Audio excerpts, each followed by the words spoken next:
사울은 사도 바울이 현재 이 본문 말씀에 보면 현재 고향 부모님이 살고 있는 집에 머물러 있습니다. 그것도 한 달, 두 달 머물고 있는 것이 아니라 무려 13년의 세월을 고향집 다소에서 지금 머물고 있는 것입니다. 지난주에 말씀드렸지만 사도 바울이 고향 다소로 내려간 것은 좋은 일로 해서 내려간 것이 아닙니다. 저도 고향 이천에 내려갈 때 좋은 일이 있고 난 후에, 성공한 후에 내려가고 싶습니다.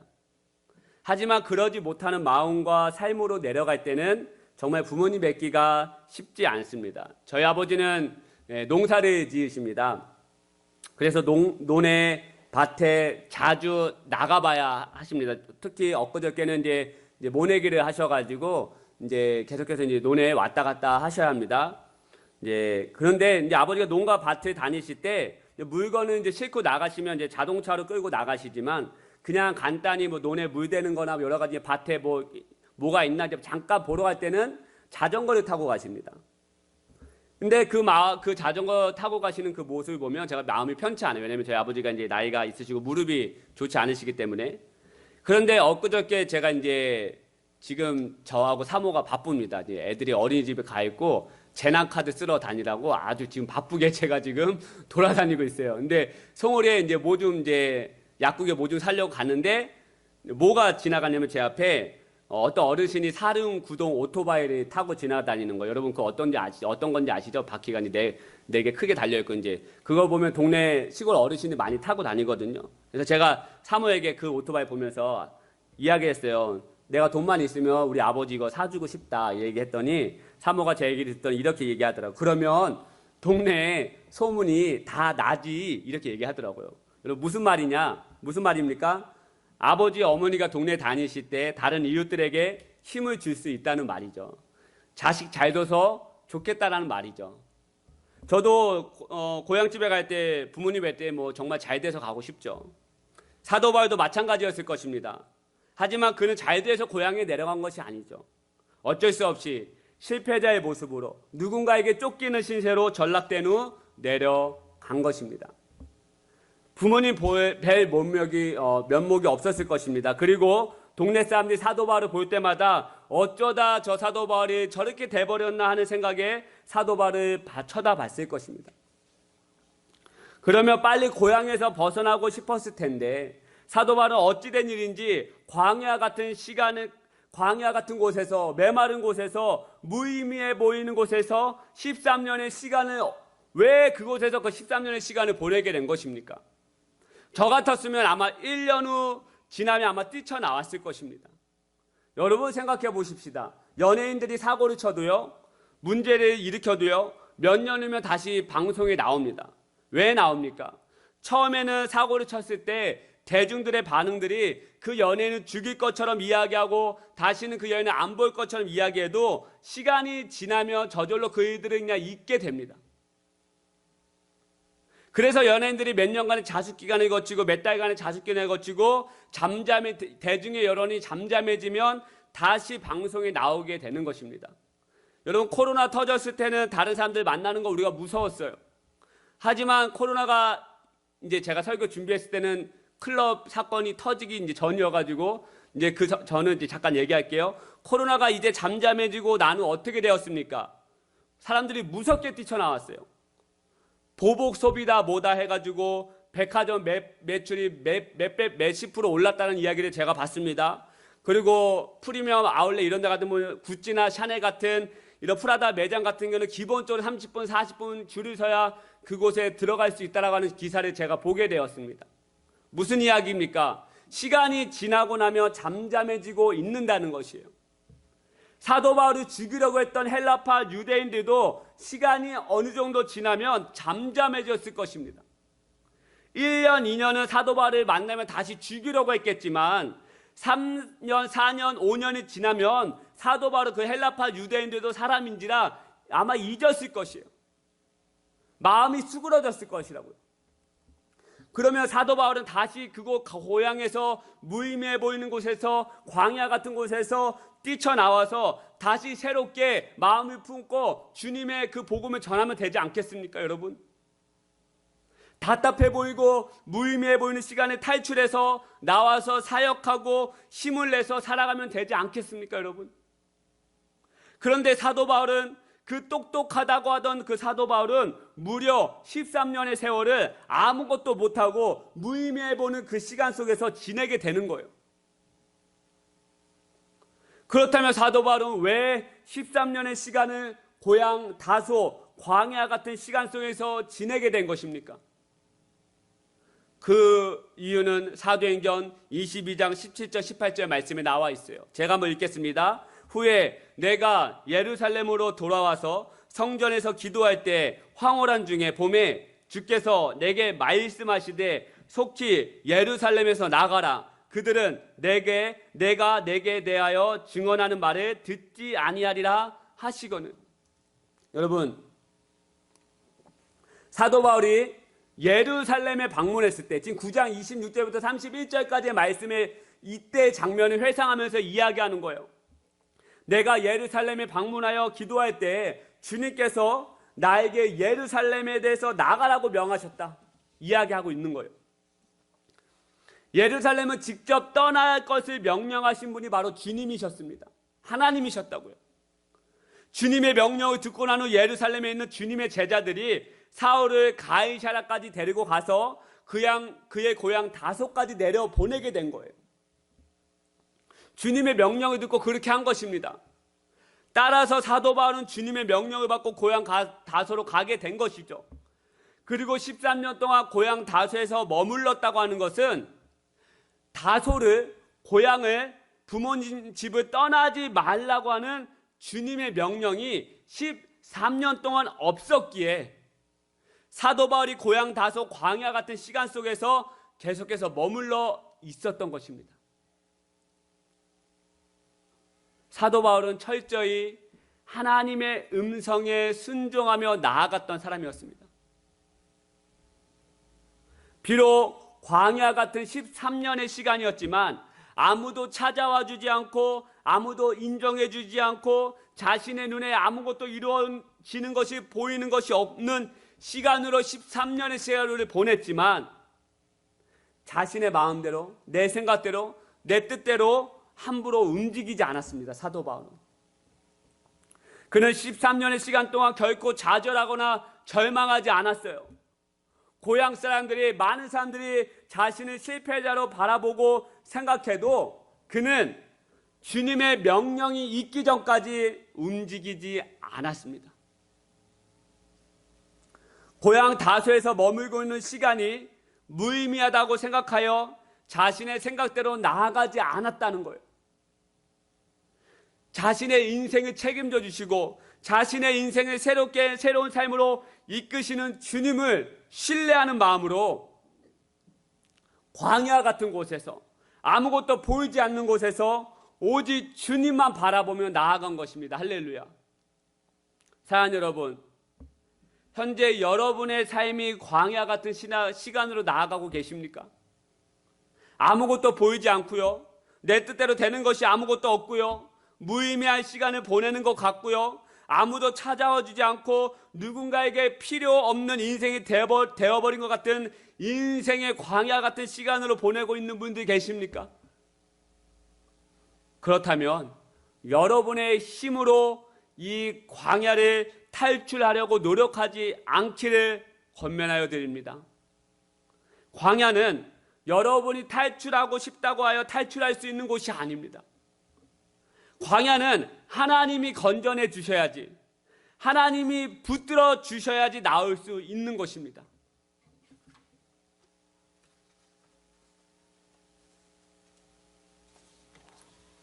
모세는 가나안 땅에 들어가고 싶었어요. 당연하겠죠. 모세가 직접 수백만 명을 이끌고 탈출한 리더 아니었겠습니까? 수백만 명이 불평하고 원망할 때 그 수발 다 들어준 사람이 모세 아니었습니까? 자신은 절대 이것을 탈출할 수 없다고 했지만 하나님이 명령하셔서 이집트에서 탈출한 거 아니겠습니까? 그러면 당연히 하나님이 약속하신 가나안 땅에 들어가고 싶은 마음이 있지 않았겠습니까, 여러분? 그런데 하나님이 허락하지 않으니까요, 가나안 땅에 들어가지 못해요. 광야를 탈출하지 못합니다. 하나님이 그냥 광야에서 너의 삶을 마치라고 하자 모세는 그 말씀에 순종하고 광야에서 죽음을 당하게 됩니다. 사도 바울은 알았던 거예요. 이 시간, 광야 같은 이 시간 절대 내 힘과 내 능력으로 나갈 수 없다는 거 알고 있었던 거예요. 아니, 억지로 그것을 뛰쳐나온들 한들, 탈출한다 한들 자신은 주님께 붙들려 쓰임받을 수 없다는 것을 알았던 것입니다. 그래서 주님의 때에 기다리고 주님의 때를 위해서 기다리고 인내한 것이에요. 로마서 5장 3절 4절 말씀 같이 한번 읽어볼까요? 시작. 다만 이뿐 아니라 우리가 환난 중에도 즐거워하나니 이는 환난은 인내를, 인내는 연단을, 연단은 소망을 이루는 줄 알미로다. 할렐루야. 여러분, 우리는 기다리지 못해요. 불평합니다. 광야 같은 시간이 오면 하나님을 바라보지 못해요. 아니, 어느 정도는 기다릴 수 있지만 이렇게 수년의 시간이 지나면 우리는 기다리지 못해요. 하지만 방금 읽은 말씀에서 뭐라고 말씀하고 있습니까? 환난 가운데서 광야 같은 시간 속에서 인내하면 그 인내로 말미암아 우리가 연단되어지고 단련되어져서 소망을 이루어가는 삶을 살 수 있다라고 말씀하고 있는 것입니다. 할렐루야. 여러분, 기다리십시다. 할렐루야. 인내합시다. 아무것도 보이지 않고 무의미해 보이고 도저히 우리의 기도가 응답되어지지 않고 이루어지지 아니한다 할지라도 여러분, 기다리면서 인내하십시다. 포기하지 않고 낙심하지 아니하면 주님의 때에 반드시 이루어주시는 주님의 놀라운 은혜를 경험하게 될 것입니다. 할렐루야. 여러분, 이렇게 큰 환난 가운데서, 큰 어려움 가운데서 사도 바울이 고향 다소로 내려갔죠. 그런데 31절 말씀에 보면 좀 놀라운 구절이, 첫 구절이 나오기 시작해요. 31절 말씀은 어떻게 시작하느냐? 그리하여라고 시작합니다. 그리하여. 여러분, 그리하여라고 하는 말은 접속사입니다. 접속사. 접속사는 이전의 내용과 이후의 내용과 밀접한 관계를 가지고 있습니다. 즉 31절은 이전의 내용과 31절의 내용은 밀접한 관계를 가지고 있어요. 31절에 나오는 그리하여 접속사 전에는 여러분 아시겠지만 제가 지금까지 말씀드렸지만 상황이 좋지 않았어요. 헬라파 유대인들이 사도 바울을 죽이려 하였고 어쩔 수 없이 사도 바울은 고향 다소로 내려가게 된 거예요, 여러분.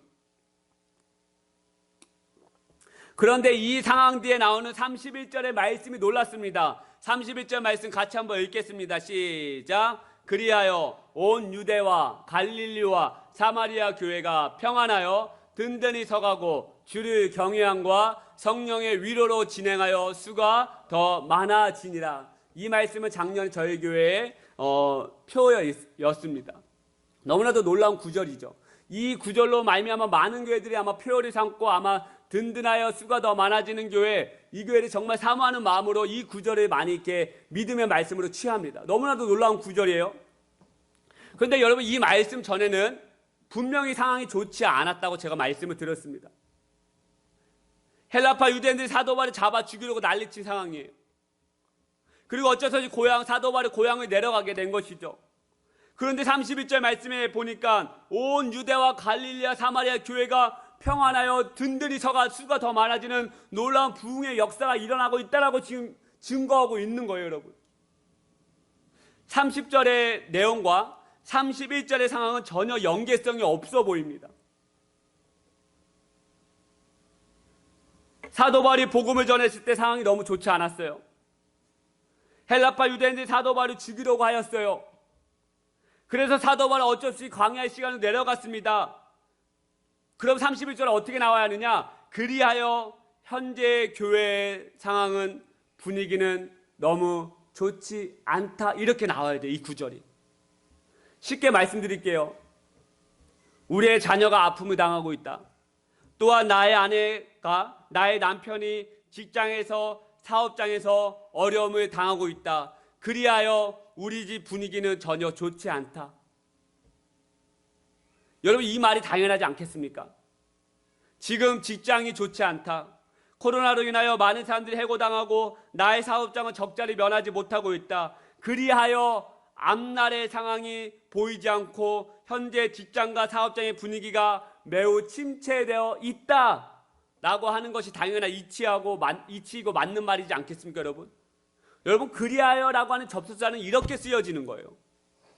전의 상황과 후의 상황이 밀접한 관계가 있기 때문에 전이 좋지 않아서 그리하여 지금도 좋지 않다. 여러분, 이게 그리하여 접속사 쓰는 말이에요. 그런데 이 지금 본문 말씀은 전혀 다른 전개를 보여주고 있어요. 사도 바울이 힘있게 주님을 의지하여 복음을 전했지만 예루살렘에 살고 있는 헬라파 유대인들이 난리가 났다. 사도 바울을 죽이려 하고 복음을 전하는 것이 전혀 이루어지지 않고 있다. 그리하여 온 유대와 사마리아와 갈릴레 교회들이 든든히 서가고 수가 더 많아지는 놀라운 일이 벌어지고 있다라고 하는 말씀이 오늘 말씀이에요.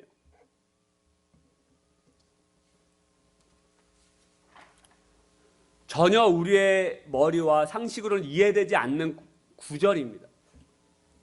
제가 이번 주, 예전에도 이 말씀을 읽을 때마다 여기서 그리하여라는 말이 나오면 안 되는데 라고 하는 제 마음이 있었어요. 왜 그리하여가 나올까? 분명 이전의 상황은 너무나 좋지 않은데 어떻게 그리하여 교회가 부흥의 역사를 맞이하고 있는 것인가? 너무나도 이해가 되지 않았어요, 제 머리로. 제 상식으로는 이 말씀이 이해가 되지 않았습니다. 사랑하는 여러분, 제가 깨달았습니다. 이게 하나님의 능력이요 섭리입니다. 할렐루야. 인간의 눈은 보이는 것만 보게 되어 있어요. 그래서 앞날의 상황이 보이지 않기 때문에 우울해하고 힘들어하고 낙심해합니다. 한번 말씀드린 이야기죠. 우스갯소리지만 군대 제가 있을 때 저희 선임이 저에게 이렇게 얘기했습니다. 손을 동그랗게 말아보고 눈에 갖다 대봐라. 그리고 저희 선임이 저에게 질문했어요. 뭐가 보이느냐? 당연히 손을 말고 이렇게 봤기 때문에 안 보이죠. 그래서 잘 안 보입니다. 캄캄합니다. 라고 얘기했더니 저희 선임이 이야기하죠. 그게 너의 남은 군생활이다. 그게 너의 군생활이다. 라고 얘기해요. 예, 까마득하게 남아있는 것이 저의 군생활이었고 저의 생활이었습니다. 보이지 않았습니다. 아직도 2년 남은 군생활이 정말 저에게 암울해 보이고 우울해 보였습니다. 왜요? 앞이 보이지 않아요. 제대하는 그날이 보이지 않았기 때문에 너무나도 제 마음이 낙심이 되고 우울이 됐어요. 여러분, 이게 우리의 인생입니다. 현재 낙심되는 상황 때문에 미래도 불안하고 어려울 것 같다고 우리는 단정 짓습니다. 도저히 어두운 광야의 시간을 헤어나올 수 없다라고 생각하고 암울한 가운데 나아가는 것이 우리의 인생이요 육에 속한 사람들의 생각과 마음입니다. 하지만 여러분, 하나님의 시선은 달라요. 하나님의 시선은 현재 상황에 매여 있지 않습니다. 로마서 8장 18절 말씀 믿음으로 같이 읽겠습니다. 시작. 생각하건대 현재 고난은 장차 우리에게 나타날 영광과 비교할 수 없도다. 할렐루야. 여러분, 이 말씀이 하나님의 마음이요 하나님의 시선입니다. 현재 고난, 현재 아픔, 현재 암울함이 장차 우리에게 나타날 영광에 견주면 아무것도 아니라는 거예요. 그 영광은 누가 주시는 것입니까? 하나님께서 허락하시는 거예요. 예루살렘 안에 큰 환난과 고통이 닥쳤지만 그리하여 후에는 더 좋은 상황으로, 은혜의 상황으로, 영광의 상황으로 하나님께서 놀랍게 허락하시고 이끌어 가신다는 거예요. 앞에 보이지 않아 제가 우울해하며 나아갔지만 군대에서 계속 제가 하나님을 의지했습니다. 때로는 넘어졌죠. 영창에 가는 아픔도 제가 겪었습니다. 하지만 그리하여 그 모든 아픔과 고통이 저를 훈련시켜 주시고 새롭게 하시고 더 놀라운 사람으로 저를 변화시켜 주셨다는 것을 제대하자마자 저는 알게 되었습니다. 모교에서 사역을 할 때 그 전에는 저는 철부지 청년과 학생이었습니다. 어른들 눈에는요. 그저 까부는 청년이었죠.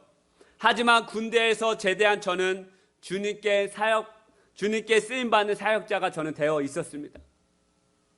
성도님께서 저를 더 이상 어린아이 취급하지 않으셨죠. 현재의 상황은 암울했고, 군대에서 현재의 상황은 암울했고 어려웠지만, 그리하여 주님께 쓰임받는 사람으로 나아갔다라고 하는 주님의 이끄심을 저는 경험하게 된 거예요. 할렐루야. 얼마 전에 이찬수 목사님 설교를 듣는데 나온 이야기입니다. 코로나로 인해서 개척교회, 미자립교회가 많은 어려움을 겪었습니다. 상가교회가 대부분 월세죠.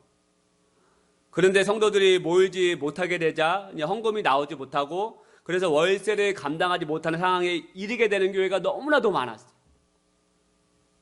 그래서 분당 우리 교회에서 미자립교회 월세 대납 운동을 하게 되었습니다. 그래서 모아진 헌금이 24억이 넘었습니다. 그래서 수백 교회의 월세를 3개월인가 4개월인가 월 70만 원을 이제 지원해 주었습니다. 210만 원인가 굉장히 280만 원인가 그렇게 지원을 해 줬어요. 그리고 이제 거기 안에 이제 당첨이 되지 않은 교회는 아마 제가 알기로는 아마 20만 원 상품권을 다 교회마다 보내준 것 같아요. 그러면서 그 목사님께서 몇 주 뒤에 이렇게 고백하더라고요. 자기가 생각을 잘못했다는 겁니다. 미자리 교회 월세 대납 운동을 이름을 잘못 지었다는 거예요. 미자리 교회가 아니라 한 글자 더 넣어서 미래자립교회라고 했다는 것입니다.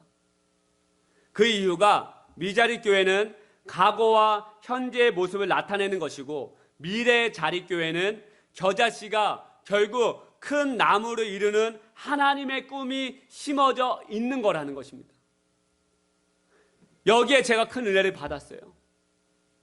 미자립교회라는 명칭과 상황과 현실 때문에 제가 주저앉고 포기하고 낙심할 때가 많이 있었습니다. 그런데 이 모습이 그리하여 큰 나무를 이루게 하시는 하나님의 꿈을 보지 못하는 저의 연약한 시선을 보게 되었다는 것이죠. 하나님의 마음은, 하나님의 시선은 현재의 고난에서 끝을 내게 하시는 것이 아니라, 할렐루야, 결국 미래의 자립교회로 나아가게 하시고 큰 나무를 이루게 하시는 주님의 마음이라는 것입니다. 사랑하는 여러분, 여러분이 처한 현실과 상황 때문에 미래가 보이지 않고 낙심하는 분들 오늘 이 아침에 계십니까? 그렇다면 그리하여, 할렐루야, 그리하여 우리를 새롭게 하시고, 그리하여 우리를 수가 더 많아지게 하시고, 그리하여 우리를 평안히 든든히 서가게 하시는 하나님의 놀라운 섭리를 깨닫고 돌아가는 이 아침 되시기를 축복하여 드립니다. 그리하여 현재 여러분의 가정은 어렵지만, 그리하여 하나님께서 함께 하셔서 여러분의 자녀를 새롭게 하시고, 여러분의 가정을 새롭게 하시고, 이해 회복교를 새롭게 하시고, 그리하여 이 나라 이 민족을 새롭게 하시는 그 주님의 마음과 시선을 여러분의 마음에 품고 돌아가는, 깨닫고 돌아가는 귀한 이 아침 되시기를 축복하여 드립니다. 우리 아까 불렀던 찬양입니다. 주가 보이신 생명의 길. 여러분, 이 말씀을 제가 준비하면서 이 찬양이 생각이 났습니다. 여러분, 우리의 길은 여러분의 인생과 힘과 능력에 달려있지 않아요. 이 교회의 길은 내 힘에 달려있지 않습니다. 제가 하겠습니다. 제가 가사 넘길게요. 우리의 인생과 우리의 미래, 우리의 가정은 우리의 힘으로 나아갈 수 없어요. 하나님이 우리의 길을 이끄십니다. 할렐루야. 우리가 할 수 있는 건 우리의 상한 마음을 드리고 주님 앞에 나아가는 것입니다.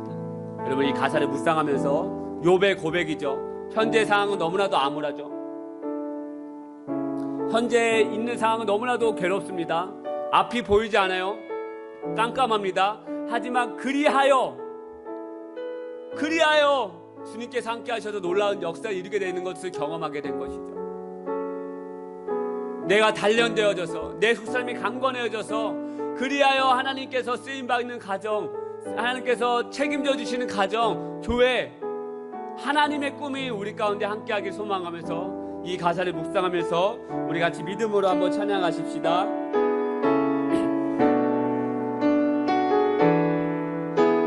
같이 찬양합니다. 주가 보이신 생명의 길, 주가 보이신 생명의 길, 나 주님과 함께 상한 마음을 드리며 주님 앞에 나의 의로움이 되신 주, 그 이름 예수, 길이 되시는 이름 예수.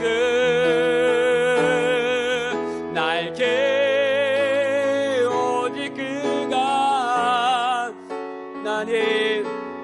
나를 단련하신 후에 내가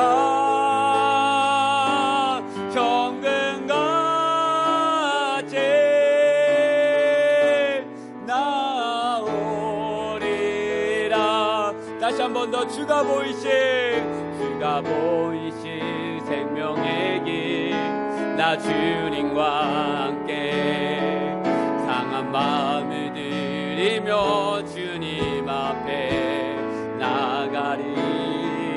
나의 의로움이 되신 주, 내 이름에 나의 길이 되신 이름 예수. 다 함께 믿음으로 고백합니다. 나에게 오직 그가 신하니 나를 단련하신 후에 내가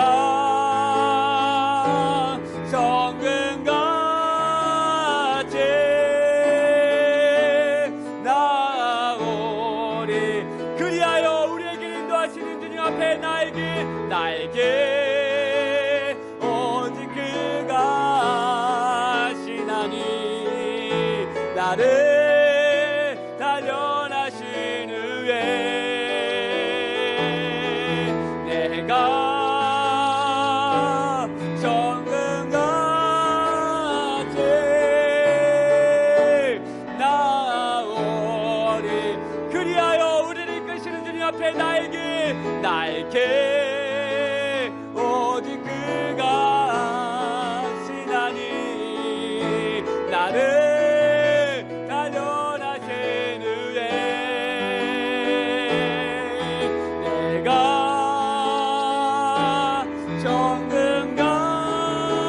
정금같이 나오. 우리 말씀을 생각하면서 한번 기도하십시다. 여러분 지금 상황이 어떠합니까? 암울하고 앞이 보이지 않고 캄캄하고 우울한 가운데 있고 무의미해 보는 시간 가운데 있고 광야 같은 곳에 있습니까? 여러분 그렇지만 하나님이 그리하여 우리 가운데 함께 하시고 우리의 상황을 명쾌하시고 좋은 길로 인도하시는 그 하나님의 은혜를 부어달라고 오늘 이 아침에 그리하여 우리의 삶을 대반전이 일어나게 하시는 그 하나님의 놀라운 은혜가 오늘 이 아침과 우리의 가정과 우리의 교회 안에 임하게 해달라고 우리 같이 한번 믿음으로 기도하며 나아가십시다. 기도하기 원합니다. 주여 하나님 기도하며 나아갑니다. 하나님 그리하여 나아가 주님 앞에 믿음으로 나아가고 싶습니다. 이 31절의 말씀 우리 삶 가운데 이루어지기를 소망합니다.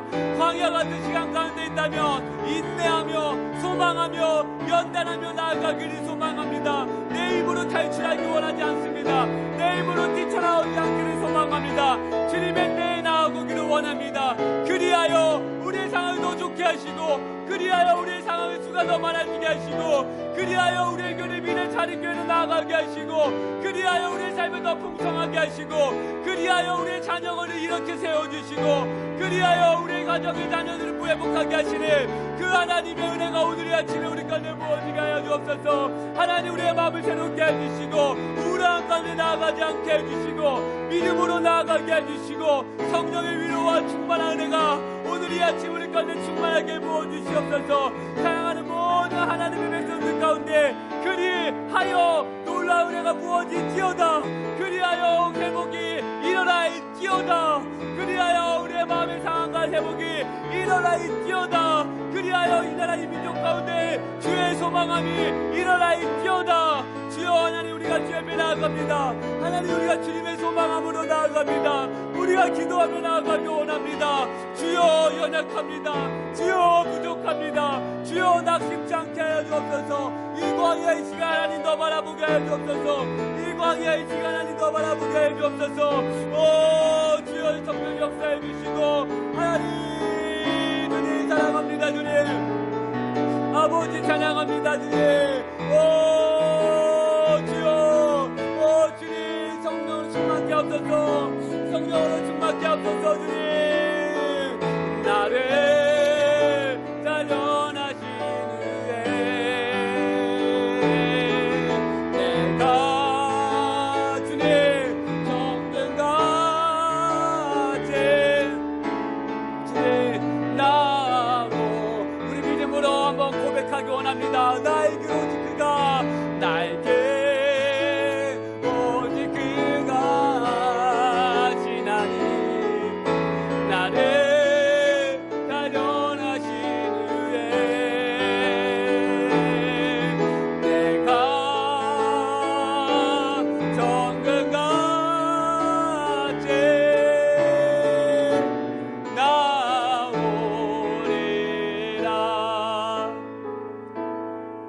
내가 너와 함께 하겠다. 내가 너를 도와주겠다. 내 오른손으로 너를 붙들어 주겠다. 내가 너를 사랑한다. 좌절하지 말고 낙심하지 말고 기쁨으로 나를 바라보며 나아갈지어다. 주님께서 오늘 아침에 저에게 부어주시는 마음입니다. 우리를 위로하게 하시고 우리의 삶을 새롭게 하시는, 그리하여 우리를 충만하게 하시는 그 하나님의 은혜가 이 교회와 여러분의 가정과 여러분 삶 가운데 반드시 임하겠다라고 주님께서 우리 가운데 말씀하고 있습니다. 여러분, 하나님의 그 손을 놓지 마시기를 축복하여 드립니다. 상한 마음을 드리면서, 여러분의 마음을 드리면서 날마다 주님 앞에 한 걸음 더 나아가는 믿음의 자녀들 되길 소망합니다. 하나님 아버지 감사합니다. 오늘 이 아침에 저희들 가운데 함께 해주시고 또 말씀하여 주시고 저희들의 광야 가운데 내버려 두지 아니하시고 주님의 때에 저희들을 붙들어 주시고 일으켜 주시는 그 하나님의 은혜를 오늘 이 아침 우리 가운데 말씀하여 주셔서 감사합니다. 그리하여 우리의 가정을 새롭게 하시고 우리의 자녀를 새롭게 해주시고 우리의 교회를 새롭게 하시는 주님의 놀라운 은혜가 우리 가운데 있겠다라고 말씀하여 주셔서 감사합니다. 주님, 그리하여 대반전을 일으켜 주시는 그 하나님의 손을 붙잡고 나아가는 우리의 모든 심령 되게 하여 주시옵소서. 이제는 우리 주 예수 그리스도의 은혜와 하나님 아버지의 다함없는 사랑과 성령님의 감화감도 충만하신 은혜가 이 예배를 드리고 돌아가는 모든 심령들을 위해 그리하여 역사를 이루어 가시는 그 하나님의 손을 붙들며 나아가는 모든 심령 되기를 간절히 축원하옵나이다. 아멘. 아멘. 주님 하나님 감사합니다. 주님 연약한 저희들 심령 붙들어 주시옵소서.